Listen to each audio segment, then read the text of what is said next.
Welcome to this tutorial where I'll be showing you how to make these super fun and cute wafer paper pom-poms. And these pom-pom toppers can be used to decorate cakes or any desserts of your choice.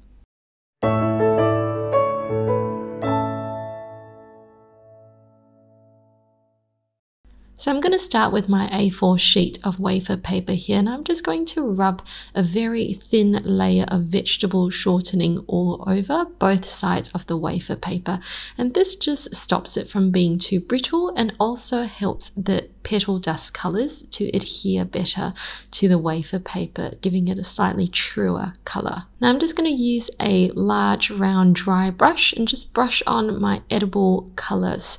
And I'm just going to use a pink, and I'm going to use different colors later on as well. Now, if you'd like, you can also print using an edible printer onto your wafer paper on both sides, and then you can rub shortening all over it afterwards. You want to make sure that both sides are colored well. After you do this, you just want to cut your A4 sheet into 2 even pieces. You want to measure it out and make sure that it's even in its width. And each strip here is going to make 1 pom-pom. Now, using a ruler, I'm just going to mark a center line all the way down. I'm just dotting it down so that I've got a center point all the way down my strip. And you'll see why I do this later on.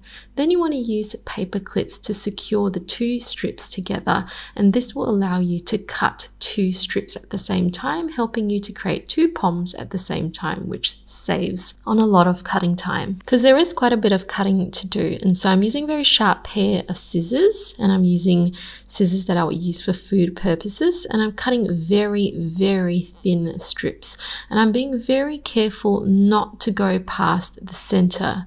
And so you can see in my video here, I've got all my center dots in the middle, and I want to leave about a finger width in the middle where I'm not cutting through, and that's just to allow us to be able to make our poms later and not have all the frills fall off. So about a finger's width down the middle where you don't want that cut. Then very carefully remove the paper clips, and then you're going to end up with 2 cut strips that you can now make into your wafer poms. Now I'm using piping gel and just brushing that down the middle. I'm not adding any water to this, just the very thick piping gel.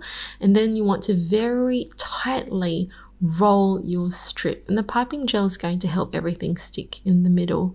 And so make sure that you're doing this very, very tightly with your fingers pinching in the middle.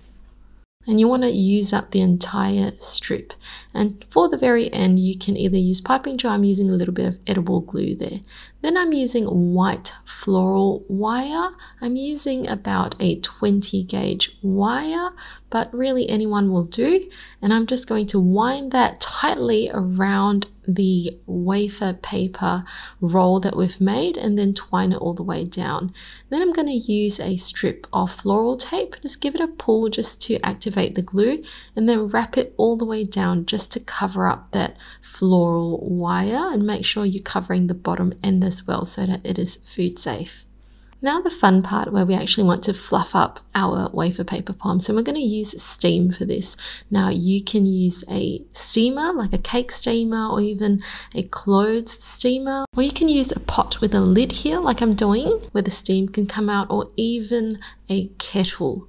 So you just want a source of constant and focused steam. And you see what I'm doing here is I'm making my wafer paper poms go close to the steam, and what's going to happen is that the moisture from the steam is going to cause it to soften or open up and move, and then I'm just going to shape it and fluff it with my fingers. And so you need to do both these actions. Steam it just for a couple of seconds, take it away from the steam, and then fluff it with your hands. You want to be careful not to steam your fingers because the steam's actually quite hot, and you'll see you have a beautiful fluffy frilly wafer paper pom. Now something that you can do as well is to give it a trim, a little haircut, just to neaten up the pom and make it more of a ball shape. I find doing this makes it more pom-like. And so once you finish a whole array of wafer paper poms in different colors, you can use them to decorate your cakes any way you like. And you can certainly make these well in advance. Just make sure to keep them dry away from moisture and direct sunlight, and they will keep really, really well. If you enjoyed this tutorial, I've got plenty more in my free cake decorating bundle. Just head to the description box down below to click the link and sign up for it, and you will have access to a whole array of free recipes and cake decorating courses.